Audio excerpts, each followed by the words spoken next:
Hello, आप सब लोगों को मेरी आवाज़ आ रही है?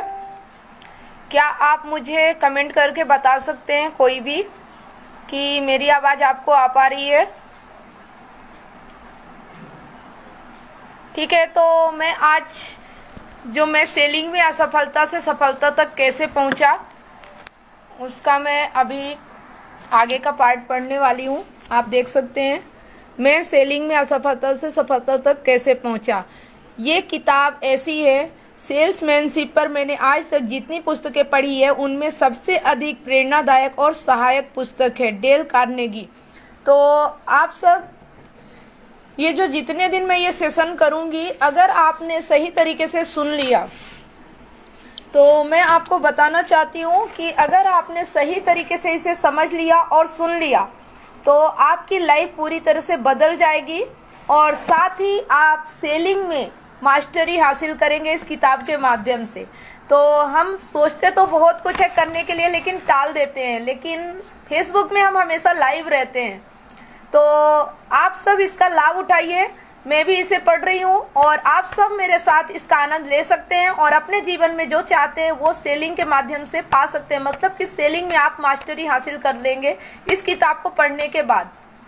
तो चलिए ठीक है, मैं ज़्यादा वक्त नहीं गंवाना चाहती हूँ और मैं इस किताब को पढ़ना शुरू करती हूँ।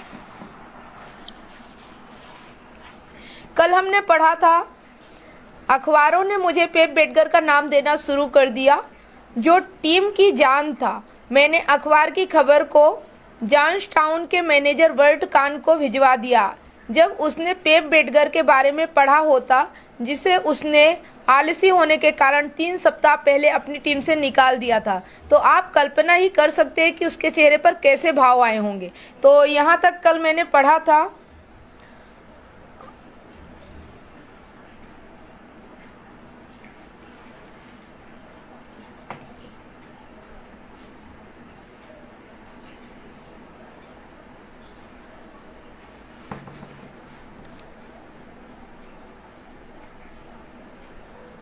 आपको स्पष्ट शब्द दिखाई दे रहे होंगे, कल शायद शब्द स्पष्ट नहीं हो रहे थे। इसके आगे का मैं पढ़ूंगी।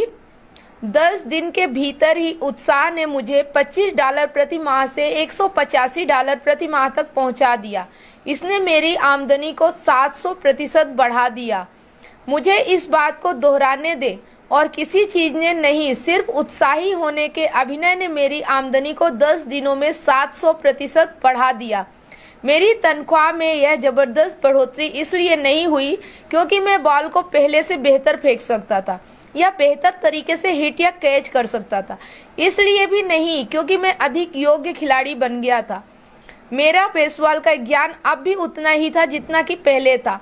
उस छोटी सी चेस्टर टीम के लिए $25 प्रति माह पर खेलने के 2 साल बाद मैं सेंट लुइस कार्डिनल्स के लिए थर्ड बेस खेल रहा था और मेरी आमदनी 30 गुनी हो गई थी। ऐसा कैसे हुआ? केवल उत्साह के कारण ऐसा हुआ। सिर्फ उत्साह ने यह कर दिखाया। उसके 2 साल बाद जब मैं शिकागो में शिकागो क्लब्स के लिए गेम खेल रहा था तो मेरे साथ एक दुखद दुर्घटना हुई।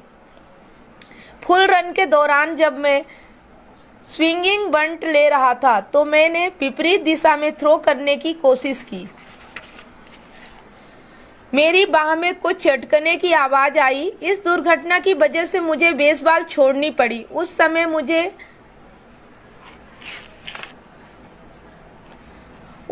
मुझे यह एक बड़ी ट्रेजेडी लग रही थी, परंतु अब जब मैं पीछे पलटकर देखता हूं तो मुझे लगता है यह मेरे जीवन की सबसे सौभाग्यशाली घटनाओं में से एक थी। मैं घर आया और अगले 2 साल तक मैं फिलाडेल्फिया की सड़कों पर साइकिल से घूमते हुए अपनी रोजी रोटी कमाता रहा। मैं किस्तों पर फर्नीचर देने वाली फर्म में वसूली करने लगा, जहां आप $1 अभी देकर सामान ले लेते थे और बाकी आसानियां मुश्किल किस्तों में चुकाते थे। 2 साल तक किस्तों की वसूली करने के बाद मैंने फैसला किया कि मैं fidelity mutual life insurance company के लिए बीमा बेचने की कोशिश करूंगा। अगले 10 महीने मेरे जीवन के सबसे लंबे और निराशाजनक महीने थे। जीवन बीमा बेचने में बुरी तरह असफल होने के कारण मैं आखिरकार इस नतीजे पर पहुंचा कि मुझ में सेल्समैन के गुण नहीं थे। मैंने शिपिंग क्लर्क की नौकरी के लिए विज्ञापनों के जवाब देना शुरू कर दिए। मैंने महसूस किया कि चाहे मैं कोई भी काम करूं, मुझे उस काम को लेकर एक अजीब से डर के कॉम्प्लेक्स उभरना ही होगा। इसीलिए मैं डेल कार्नेगी के पब्लिक स्पीकिंग कोर्स में शामिल हो गया। एक रात मिस्टर कार्नेगी ने मुझे मेरी चर्चा के बीच रोका। मिस्टर बेटगर, उन्होंने कहा, 1 मिनट रुकिए। 1 मिनट, आप जो कह रहे हैं क्या उसमें आपकी रुचि है? हाँ, क्यों नहीं? मैंने जवाब दिया। मिस्टर कार्नेगी ने कहा, आप अपनी चर्चा में थोड़ा उत्साह क्यों नहीं भरते? जब तक आप अपनी बात में थोड़ा जोश और उत्साह नहीं भरेंगे, तब तक आप यह उम्मीद कैसे कर सकते हैं कि आपके श्रोता उत्साहित होंगे? इसके बाद डेल कार्नेगी ने हमारे क्लास को उत्साह की शक्ति पर एक बड़ा प्रेरणादायक लेक्चर दिया। वे अपनी चर्चा में इतने रोमांचित हो गए कि उन्होंने एक कुर्सी को उठाकर दीवार पर दे मारा और उसका एक पैर तोड़ डाला। उस रात को बिस्तर पर जाने से पहले मैं 1 घंटे तक बैठकर सोचता रहा। मुझे जॉर्जटाउन और न्यू हेवन के अपने बेसबॉल के दिन याद आ गए। पहली बार मैंने महसूस किया कि जिस गलती के कारण बेसबॉल का मेरा कैरियर चौपट हो रहा था, उसी गलती के कारण अब मेरा सेल्समैन का कैरियर चौपट होने जा रहा था। उस रात मैंने जो निर्णय लिया वह मेरी जिंदगी का निर्णायक मोड़ था। यह निर्णय यह था कि मैं बीमा बिजनेस को नहीं छोड़ूंगा, बल्कि अपने बेचने में अधिक उत्साह का प्रदर्शन करूंगा। यानी कि उसी तरीके का प्रयोग करूंगा जिसका प्रयोग मैंने न्यू हेवन की टीम में शामिल होने पर बेसबॉल खेलते समय किया था। मैं अगले दिन की अपनी पहली कॉल को कभी नहीं भूल पाऊंगा। यह मेरा पहला आगे निकलने का सत्र था। मैंने यह मानसिकता बना ली थी कि मैं अपने ग्राहक के सामने इस तरह का दिखावा करूंगा कि उसे लगे कि वह जिंदगी में पहली बार इतने उत्साही सेल्समैन से मिल रहा है। जब मैं रोमांचित होकर उसकी मेज पर अपना हाथ ठोक रहा था तो मुझे लग रहा था कि किसी भी समय सामने वाला आदमी मुझे रोक देगा और पूछेगा कि क्या आपकी मानसिक स्थिति ठीक है, परंतु उसने ऐसा नहीं किया। इंटरव्यू में एक मौका ऐसा भी आया जब मैंने देखा कि वह अधिक तनकर बैठ गया और उसने अपनी आंखें चौड़ी कर ली, परंतु उसने सवाल पूछने के सिवाय मुझे बीच में बिल्कुल नहीं रोका। क्या उसने मुझे बाहर जाने के लिए कहा? नहीं, उसने मुझसे बीमा खरीद लिया। यह आदमी था फिलाडेल्फिया की वुड्स बिल्डिंग का एक अनाज व्यापारी अल एमांस, जो जल्द ही मेरा अच्छा दोस्त और प्रेरणा स्रोत बन गया। उस दिन के बाद से मैं सेलिंग में सफल होने लगा।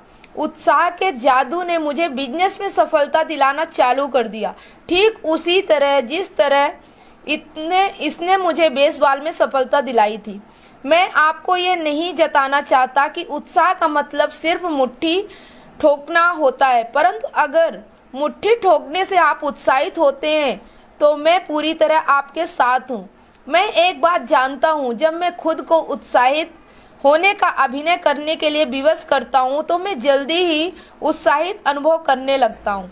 32 साल के सेलिंग करियर में मैंने देखा कि उत्साह के कारण दर्जनों सेल्समैनों की आमदनी दुगनी और तिगुनी हो गई, और मैंने यह भी देखा है कि उत्साह की कमी के कारण सैकड़ों सेल्समैन असफल हुए हैं। मेरा दृढ़ विश्वास है कि सफल सेलिंग में उत्साह सबसे बड़ा तत्व। उदाहरण के तौर पर मैं एक ऐसे आदमी को जानता हूं जो बीमे का बहुत बड़ा विशेषज्ञ है। वह इस विषय पर एक पुस्तक भी लिख सकता है, परंतु उसे बीमा बेचने में सफलता नहीं मिली। क्यों? काफी हद तक इसका कारण यह है कि उसमें उत्साह की कमी है। मैं एक और सेल्समैन को जानता हूं जो बीमे के बारे में 10% भी नहीं जानता, परंतु उसने इससे बहुत पैसा कमाया है और 20 साल बाद ही रिटायरमेंट ले लिया। इस सेल्समैन का नाम स्टैनले गेटिस है और अब वह फ्लोरिडा के मियामी बीच में रहता है। उसकी अद्भुत सफलता का कारण उसका ज्ञान नहीं बल्कि उसका उत्साह था। यहाँ पे आप ध्यान दीजिएगा कि उसकी सफलता का कारण उसका ज्ञान नहीं बल्कि उसका उत्साह था। तो हमें भी ये ध्यान नहीं देना है कि हमारी लाइफ में हमने कितना ज्ञान हासिल किया, लेकिन हमारा उत्साह, हमारा जोश जो हमें सफलता दिलाता है वो हमारे अंदर कितना है। अगर नहीं है तो हमें सीखना है और अपने अंदर उत्साह भरना है। क्या आप उत्साहित होना सीख सकते हैं? यह एक पैदाइशी गुण होता है। निश्चित रूप से आप इसे सीख सकते हैं। स्टैनले गेटिस ने यह सीखा था। वह एक मानवीय डायनेमो था। कैसे वह हर दिन अपने आप को विवश करता था कि वह उत्साही होने का अभिनय करे। अपनी योजना के अनुसार स्टैनले गेटिस 20 साल तक लगभग हर सुबह एक कविता को दोहराते थे। उन्होंने पाया कि इसे दोहराने से उन्हें उस दिन उत्साही रहने में मदद मिलती थी। मुझे यह कविता इतनी प्रेरणादायक लगी कि मैंने इसे एक कार्ड पे छपवा लिया और इसे सैकड़ों लोगों को बांटा। यह कविता हर्बर्ट काफमैन ने लिखी है और इसका शीर्षक भी अच्छा है। तो मैं ये कविता पढ़ने जा रही हूँ। विजय, तुम ही वह आदमी हो जो डीगे हाका करते थे कि तुम चोटी पर पहुंचोगे किस दिन। तुम सिर्फ एक मौका चाहते थे यह साबित करने का कि तुम में कितना ज्ञान था और यह कि तुम कितनी दूर तक जा सकते हो। हमने एक और साल गुजार लिया है। कितने नए विचार आपके पास आए। आपने कितने बड़े काम किए। समय ने आपको 12 ताजे महीने दिए। आपने उनमें से कितनों का लाभ लिया और साहस के साथ प्रयास किया उस काम को करने का जिसमें आप अक्सर असफल होते थे। हमें आपका नाम सफल लोगों की सूची में नहीं मिला। इसका कारण बताएं। नहीं, आपके पास अवसर की कमी नहीं थी। हमेशा की तरह आप काम करने में असफल रहे। आप इस कविता को याद क्यों नहीं कर लेते? आप इसे हर दिन क्यों नहीं दोहराते? यह आपके लिए भी वह कर सकती है जो इसने स्टैनले गेटिस के लिए किया था। एक बार मैंने वाल्टर पी क्राइसलर का एक वक्तव्य पढ़ा था। मैं इससे इतना प्रभावित हुआ कि मैं इसे एक सप्ताह तक अपनी जेब में रखकर घूमता रहा। मुझे लगता है कि मैंने इसे 40 से अधिक बार पढ़ा होगा, जब तक कि मुझे यह पूरी तरह याद नहीं हो गया। मैं चाहूंगा कि हर सेल्समैन इसे कंठस्थ कर ले। वाल्टर क्राइसलर से जब सफलता का रहस्य बताने के लिए कहा गया तो उन्होंने कई गुणों का जिक्र किया, जैसे योग्यता, क्षमता, ऊर्जा, परंतु उन्होंने यह जोड़ा कि असली रहस्य था उत्साह। हाँ, उत्साह से भी ज्यादा। क्राइसलर ने कहा, मैं इसे रोमांच का नाम देना चाहूंगा। मैं इस बात को पसंद करता हूं कि लोग रोमांचित हो। जब वे रोमांचित होते हैं तो वे अपने ग्राहकों को भी रोमांचित कर देते हैं और हमें बिजनेस मिल जाता है।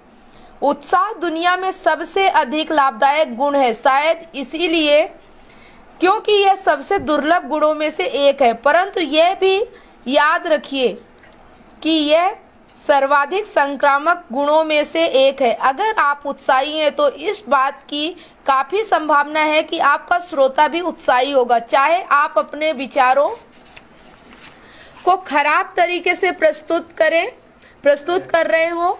उत्साह के बिना आपकी बातें उतनी ही मुर्दा होगी जितनी कि पिछले साल की टर्की। उत्साह सिर्फ बाहरी अभिव्यक्ति नहीं है। एक बार आप इसे हासिल करना शुरू कर देते हैं तो फिर उत्साह आपके भीतर लगातार काम करने लगता है। आप अपने घर पर शांति से बैठे हैं, तभी आपके दिमाग में एक विचार आता है। वह विचार विकसित होने लगता है। आखिरकार आप पर उत्साह हावी हो जाता है। आपको कोई नहीं रोक सकता। इससे आपको अपने डर को जीतने में मदद मिलेगी, बिजनेस में अधिक सफल होने में मदद मिलेगी, अधिक धन कमाने में मदद मिलेगी, अधिक स्वस्थ, अमीर और सुखी जीवन जीने में मदद मिलेगी। आप कब शुरू कर सकते हैं? अभी हाल बस अपने आप कब शुरू कर सकते हैं? अभी हाल बस अपने आप से इतना ही कहें, मैं एक काम कर सकता हूँ। आप किस तरह शुरुआत कर सकते हैं? इसका सिर्फ एक ही नियम है, उत्साही बनने के लिए उत्साह का अभिनय करें। इस नियम पर 30 दिन तक चलें और आश्चर्यजनक परिणाम देखने के लिए तैयार रहें। यह आसानी से आपके पूरे जीवन को बदल सकता है। हर सुबह अपने पिछले पैरों पर खड़े हो जाएं और इन शब्दों को पूरे उत्साह और सशक्त मुद्राओं के साथ दोहराएं। उत्साह के अभिनय के लिए अपने आप को विवश करें और आप उत्साही बन जाएंगे। मेरा आपसे अनुरोध है कि आप फ्रैंक बेटगर के इस अध्याय को कई बार पढ़ें और यह महान और पवित्र संकल्प कर ले कि आप अपने काम और अपने जीवन में जितने उत्साह से काम करते हैं, आप उसकी मात्रा को दुगना कर लेंगे। अगर आप इस संकल्प पर अमल करने में कामयाब होते हैं तो शायद आपकी आमदनी दुगनी हो जाएगी और आपका सुख भी। आप सब लोगों ने यहाँ देखा कि जो ये मैंने पहला चैप्टर पढ़ा, इसमें आप सब लोगों को ये समझ में आया कि उत्साह ही हमारे जीवन में है जो हमें सफल बनाता है। तो आप सब लोग इस किताब को, ये लाइव रहेगा, मतलब फेसबुक में इसे मैं शेयर करूंगी, आप सब इसे बार बार सुन सकते हैं। ये बहुत बड़ी सुविधा है कि आप इसे सुन के भी समझ सकते हैं और आप इसमें एक चैप्टर पूरा करेंगे तो आपको ये चीजें समझ में आएंगी। तो आज मैं इस चैप्टर को यहीं खत्म करना चाहूंगी क्योंकि ज्यादा पढ़ने से ज्यादा समझ में नहीं आता। तो ठीक है, आज का चैप्टर यहीं तक। और हर दिन ये आपको लाइव चैप्टर मिलेगा और ये किताब आपको मैं पढ़ के खुद सुनाऊंगी। तो आपको इसका लाभ ये मिलेगा कि आप कहीं भी इसे सुन सकते हैं और सुनते हुए इसे समझ सकते हैं। आपको पढ़ने की भी जरूरत नहीं। अगर लाइट नहीं है या कहीं आप रास्ते में जा रहे हैं तो आप इसे सुनते सुनते भी समझ सकते हैं। तो ये सुविधा आपको यहाँ से मिलेगी और इसका बहुत बढ़िया आपको लाभ मिलेगा। तो आज के लिए बाय बाय, मिलते हैं कल फिर एक नए चैप्टर के साथ। तो ठीक है, धन्यवाद। आप सब लोग इसे देख रहे हैं और अपने लाइफ में आगे बढ़ने के लिए आप इसे अमल कर रहे हैं। तो आप सब कमेंट के माध्यम से भी बता सकते हैं, ये चैप्टर आप सुनिए और आप अपने, जैसा कि मैंने बताया, आप अपने विचारों में इसे बताइए ताकि और लोगों को भी इससे जानकारी मिले। आप सब अपने विचारों में कमेंट करिए और कमेंट करके बताइए कि आपको इससे क्या समझ में आया और सेलिंग में इससे आपको क्या लाभ मिलेगा। ठीक है, सेलिंग का मतलब ये नहीं कि आप सामान बेचना या प्रोडक्ट बेचने को ही सेलिंग बोलते हैं। आज के समय में हर चीज की सेलिंग होती है। आपके स्किल की सेलिंग, आपके विचारों की सेलिंग, आपके वीडियो की सेलिंग, आपके नेटवर्क में बनाने का हर चीज, आप जितना भी काम करते हैं सब सेलिंग का ही काम होता है। तो ये आप समझ लीजिए कि आप इस चीज में अगर माहिर हो जाते हैं तो आपको दुनिया में सफल होने से कोई भी नहीं रोक सकता। तो ये किताब आपको बहुत मदद करेगी आपकी लाइफ बदलने में, आपकी जिंदगी में आगे बढ़ने में। तो ठीक है, गुड बाय।